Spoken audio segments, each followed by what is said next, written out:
Nah, biasanya korban-korban ini banyak sekali yang terkena modus barang kiriman ini, penipuannya itu justru malah belinya yang di lokal gitu. Tuh, emang benar nih ada barang kiriman, terus ada pajaknya. Ketika kita tidak mau bayar pajaknya atau biaya masuknya ya, itu ada nggak sih sanksinya sebenarnya?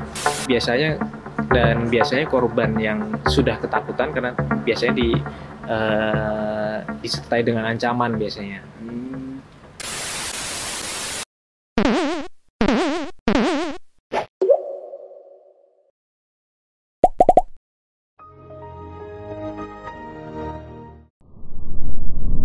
Selamat datang kembali di konten kolam Kongkow 5 menit. Nggak usah lama-lama, cukup 5 menit, yang penting paham. Oke?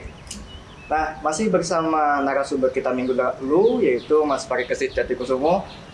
Kemarin kan kita udah bahas nih Mas, soal penipuan mengatasnamakan cinta gitu ya. Iya, mengatasnamakan cinta, love scamming namanya juga kan. Terus apalagi sih penipuan yang pernah Mas Paris tangani di kantor Bea Cukai Tegal? Mungkin modus lain kah atau cara lain kah, supaya tujuan kita bukan untuk ngajarin ya teman-teman ya. Sama sekali bukan untuk ngajarin, tapi semoga nanti teman-teman bisa mengedukasi teman-teman sekitarnya, keluarga, kerabat, teman, supaya tidak tertipu dengan yang seperti ini gitu ya. Gitu ya Mas Paris ya, betul ya? Apalagi Mas? Modus apa lagi? Oke, setelah kemarin bahas love scamming, modus yang sering lagi itu barang kiriman. Barang kiriman, betul. Paket gitu ya? Paket, betul. Paket, mungkin orang yang biasa belanja online gitu ya. Nah, biasanya salah satu modusnya melalui barang kiriman itu. Barang kiriman dalam artian ngirim paket ke korban, lalu gimana? Lalu korbannya? Jadi kalau yang barang kiriman ini biasanya korbannya itu membeli barang di marketplace. Gitu. Biasanya marketplace yang tidak resmi ya, mungkin lewat Facebook atau Instagram. Kalau Facebook nggak ada pihak ketiganya ya Mas. Betul. Ya? Kayak transfer antar orang aja gitu. Kalau iya. Toko tit. Kalau toko hijau, toko oranye, toko apa lagi? Ya itulah toko merah. Toko merah itu kan biasanya pakai pihak ketiga. Jadi kalau barang nggak sampai, memang uang belum sampai ke penjual ya. Betul. Tapi kalau Facebook ini kan biasanya memang transfer. Iya, langsung. Person to person gitu ya. Nah, biasanya itu modusnya barangnya itu sama mirip seperti love scamming kemarin. Jadi ketika korban, misal barangnya handphone belinya harganya di bawah pasaran ya, misal. Terus korban sudah membeli, sudah mentransfer sejumlah uang yang harganya barangnya di bawah pasaran. Lalu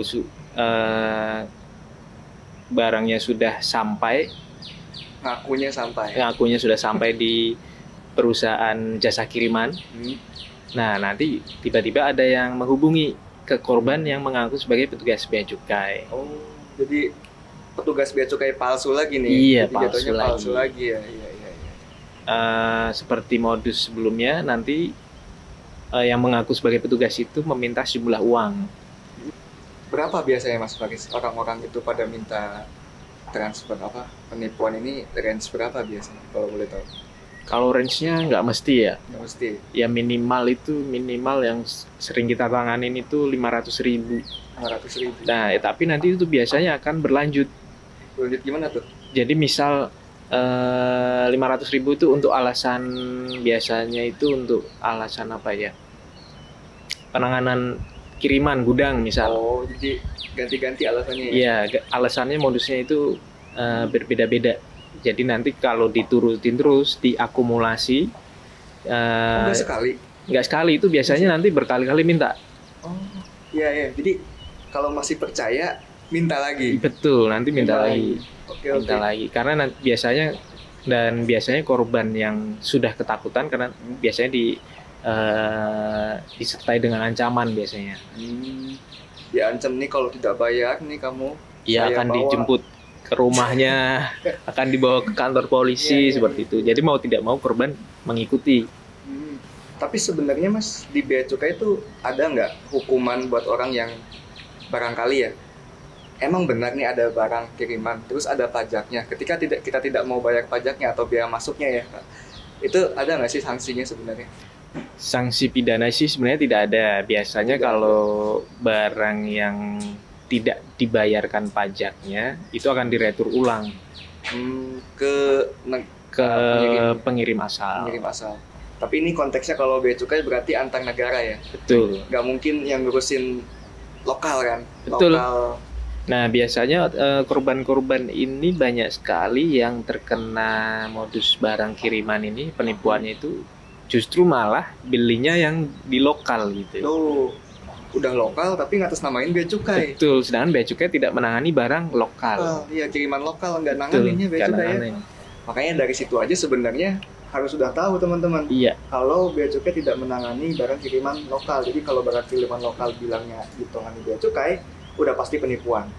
Habis ini kita akan bahas soal bagaimana mencegah agar kita tidak tertipu dan bisa aman dari kasus-kasus seperti itu. Sampai jumpa di minggu depan. Bye-bye.